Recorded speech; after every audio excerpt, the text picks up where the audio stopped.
आज हम 10th mathematics में एक नया टॉपिक शुरू करने जा रहे हैं। तो नया टॉपिक आपका है कोऑर्डिनेट ज्योमेट्री, निर्देशांक ज्यामिति। इससे बहुत ज़्यादा सवाल आपको पूछा जाता है। आप तो इसका जो जनरल बात है वो उस पर चर्चा करेंगे। इसके बाद एक एक करके इसके प्रश्नों पर भी, इसमें किस प्रकार से ऑब्जेक्टिव टाइप क्वेश्चन पूछता है उस पर निर्देशांक ज्यामिति, कोऑर्डिनेट ज्योमेट्री इसे बोलते हैं। तो निर्देशित किया जाता है। सबसे पहले ये जो है इसको कहते हैं समतल। इसे क्या कहते हैं? समतल।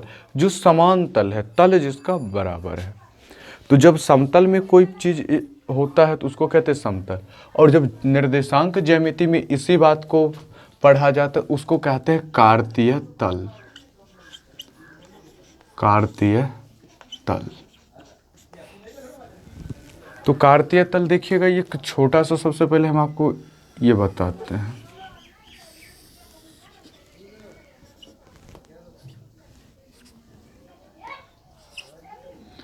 ये x होता है, ये y एक्सिस, ये होता है आपका, ये x होता है और ये x डैश होता है, ये y होता है और ये y डैश होता है। ये चीज़ आपके सामने हर चीज़ इंडिकेट कर दी है। अब ये होता है, ये ऊपर जाएंगे तो यहाँ से ऊपर जाते हैं तो हम प्लस के तरफ बढ़ते हैं, यहाँ से आगे बढ़ते हैं तो भी हम प्लस के तरफ ही बढ़ते हैं, यहाँ से पीछे जाते हैं तो माइनस की तरफ, नीचे आते हैं तो माइनस के तरफ बढ़ते हैं। तो इसको देखिए, ये देखिए चार भागों में क्या हो गया है।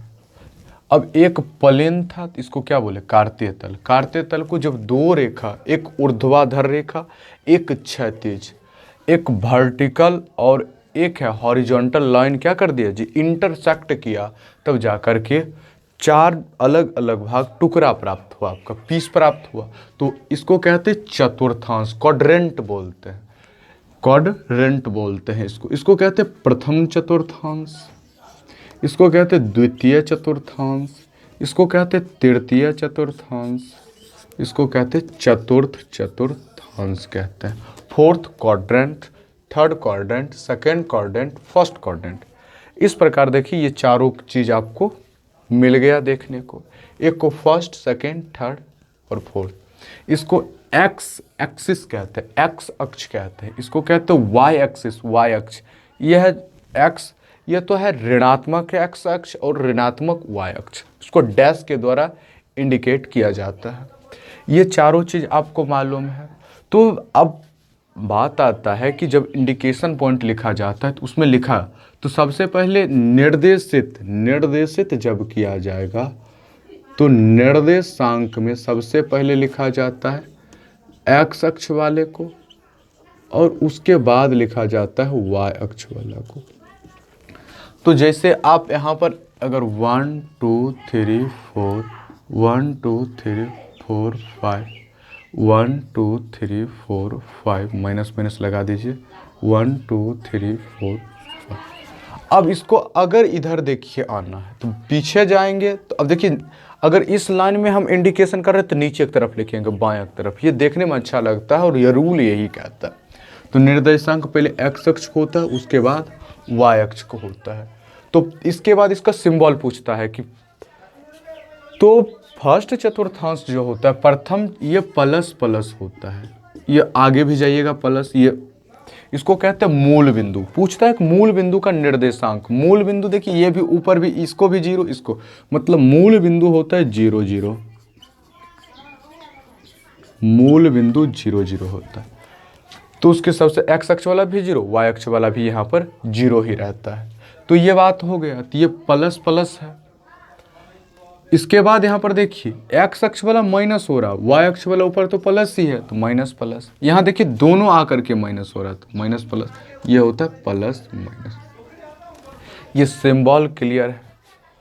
अब दो चीज, अगर मान लेते हैं कि एक निर्देशांक ए का निर्देशांक गिवन है 5 4, बी का निर्देशांक गिवन है 3 5। दो चीज दिया है। इसका अगर कहेगा ए बी का डिस्टेंस फाइंड कीजिए, ए बी की दूरी निकालिए, ए बी की दूरी। तो सबसे पहले दूरी सूत्र क्या होता है? तो दूरी सूत्र होता है आपका रूट अंडर x2 - x1 को whole square plus y2 minus y1 का होल स्क्वायर। ये होता है x2 माइनस x1 का whole square plus y2 minus y1 का होल स्क्वायर होता है। तो x2 का इसमें क्या है, x1 ये हुआ, y1 हुआ, x2 हुआ, y2 हुआ। x2 है 3, तो 3 माइनस 5 का स्क्वायर प्लस 5 माइनस 4 का स्क्वायर, तो माइनस 2 का स्क्वायर जोड़ 1 का स्क्वायर। ये हुआ 4 प्लस 1 रूट अंडर 5। तो इसका ए बी की डिस्टेंस निकल कर आ गया रूट अंडर 5 निकल करके आ गया। ये आपका निकल करके आ गया पॉइंट कि इसका डिस्टेंस क्या होगा, रूट अंडर। तो दूरी पूछता है कि ऑब्जेक्टिव में क्या पूछेगा कि दूरी सूत्र बतावे। दूरी सूत्र क्या होता है, root under x2 minus x1 plus y2 minus y1। अगर क्या है जी, मूल बिंदु से दूरी निकालना है, तो मूल बिंदु से दूरी होता है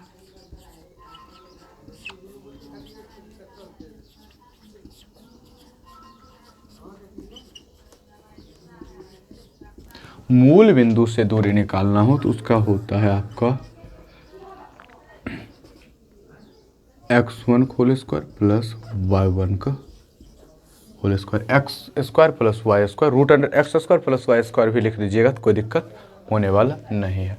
x1 whole square plus y1 whole square, ये हो जाएगा आपका मूल बिंदु से जब दूरी फाइंड करना।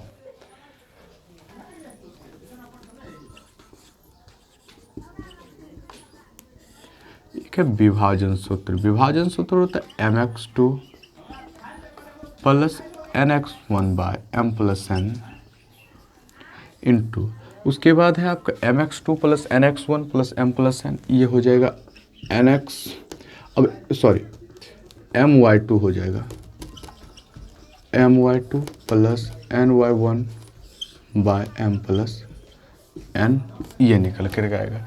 ये है विभाजन सूत्र। अगर कोई रेखा है, यहाँ पर कोई रेखा है और ये कट रहा है, तो ये मान लेते हैं कि m रेशियो n में कट रहा है, m रेशियो n में कट रहा है। इसका कुछ पॉइंट दिया गया है, इसका भी कुछ पॉइंट दिया गया है। और एक और फॉर्मूला मध्य बिंदु का होता है, तो मध्य बिंदु वाला जान लीजिए। मध्य बिंदु को निर्देशांक के लिए सूत्र होता है, अगर 2 पॉइंट है तो x1 plus x2 by 2, y1 plus y2 bye 2, ये है, ये हो जाता है। और सबसे पहला है, और एक चीज़ पूछता है, ये विभाजन सूत्र हो गया, मध्य बिंदु हो गया, दूरी सूत्र आपको मालूम चल गया। इसके साथ साथ एक बात और जानिए, त्रिभुज का क्षेत्रफल के लिए, त्रिभुज के क्षेत्रफल के लिए सूत्र क्या होता है, त्रिभुज के क्षेत्रफल के लिए होता है root under x1 into y2 minus y3 plus x2 into y3 minus y1 plus x3 y1 minus y।